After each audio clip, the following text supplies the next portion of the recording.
I really hate it that he had to go through something like that. I know he did it for his friends and family, and he's serving his country. And I'm proud to call him my friend, and he's basically my brother.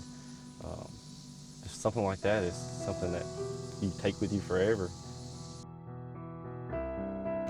When he came home, you could tell there was something brutally different. He couldn't discuss that. He couldn't discuss what had taken place. But I do know that it was very difficult for him. We tried to encourage him the best we could, but I think they have to have that in their heart that to truly become the person that he has become.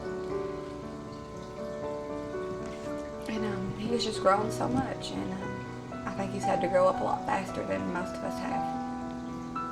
So, I don't know, I'm just very proud of him. Dakota doesn't want stardom from this. He doesn't think he's a hero. That's always been his, what he's always said, I'm not a hero. And to many he is, but to himself he's not. He was simply doing what he thought was right, doing what he thought he should do. And if given the opportunity, he would do it again. And Dakota's, he's impacted my entire family. My kids are close to him. He came and was the Grand Marshal of our Christmas parade here, and I've got pictures in my house of my kids and him in his uniform. I'm very proud of him just because he served his country.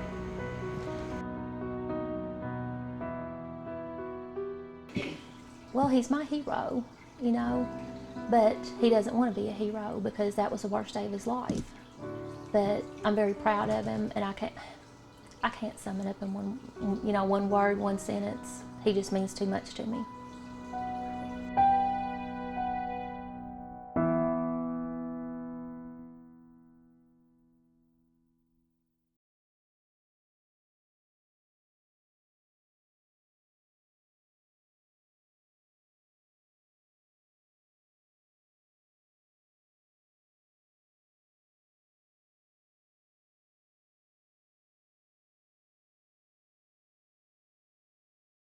Whenever he would put his mind to something, he was going to do the best he could be, and he would be the best at it. But I guess part of me really didn't want him to go because I was scared for him. I guess our fear with Dakota was that he would go into Afghanistan and lay down his life, which is what he was willing to do, for someone else, to do what he needed to do for his country, because he would, what he did in Afghanistan is very typical of Dakota.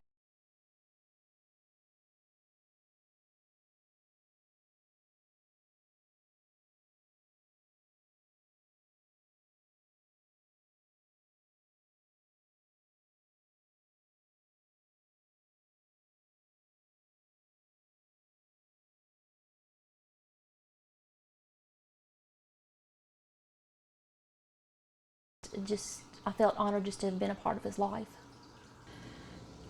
I was so proud of him, He has done so much with his life.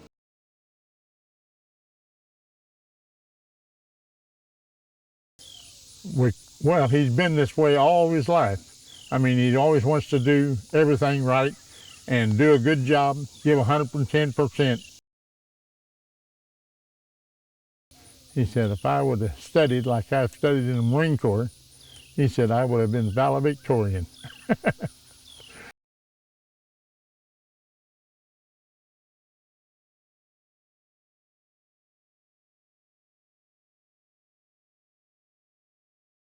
So the first day of school, before school even started, Dakota was at my back door. And I thought, what's this kid doing at my door? I don't know him. Why is he here? So when I opened the door, he said, could I be a peer tutor in your room this year? So Dakota came to my classroom as a peer tutor for an autistic student. And they formed a wonderful bond.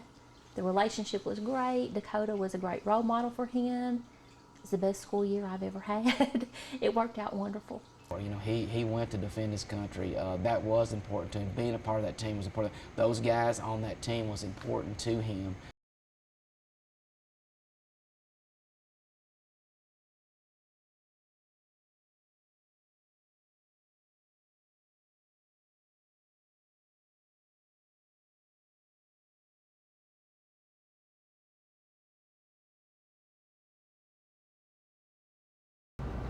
he always kept me on my toes. He always kept me thinking.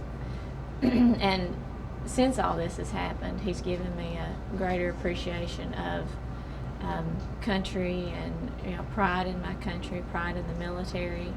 But as far as Dakota getting it, no, I'm really not surprised, just because the way he, how he is about pushing himself and just being the courageous one always. So it doesn't really shock me that he would be the one receiving it. Yes, I think the Marine Corps has changed Dakota in many ways, from being a wild child in high school to now just a good friend to me.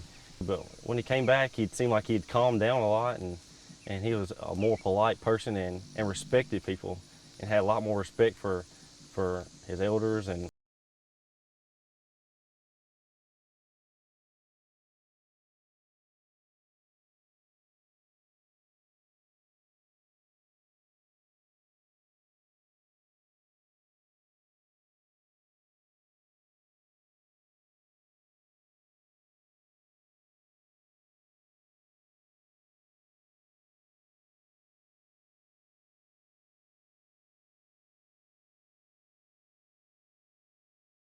Yes, Dakota was always helped others. He was crazy about his father. He wanted to, was follow in his footsteps and walk along right behind him. And if there was anything he could do to help his dad, that's where he wanted to be.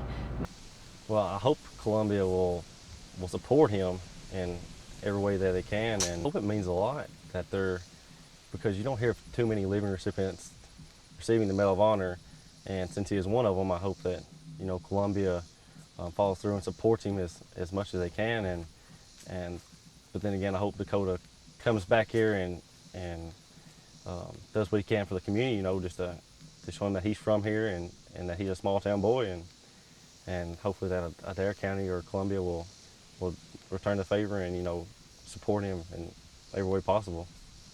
Dakota was probably not the easiest kid to have in class.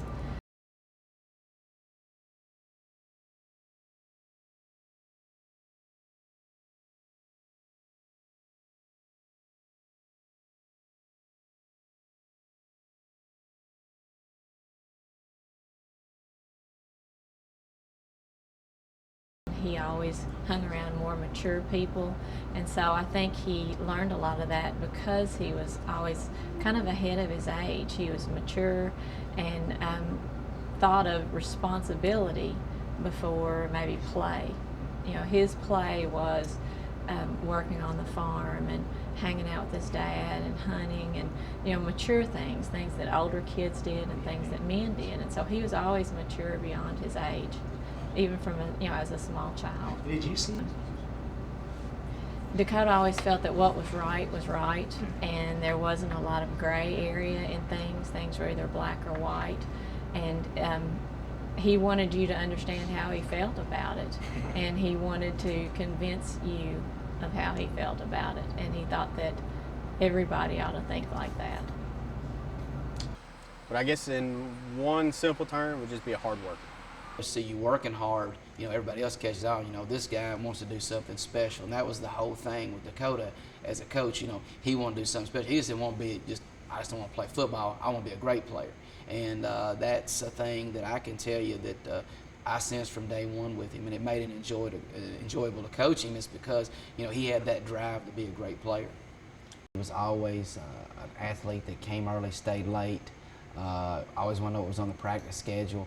And as a student, he was one of those ones that was always an athlete that came early, stayed late, always wanted to know what was on the practice schedule.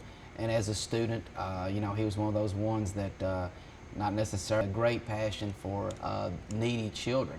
And the students that were in the special ed program loved him because Dakota would spend time with them and do things with them that sometimes others wouldn't. And he looked at that as something, as a reward for a great passion for needy children. And the students that were in the special ed program loved him because Dakota would spend time with them and do things with them that sometimes others wouldn't. And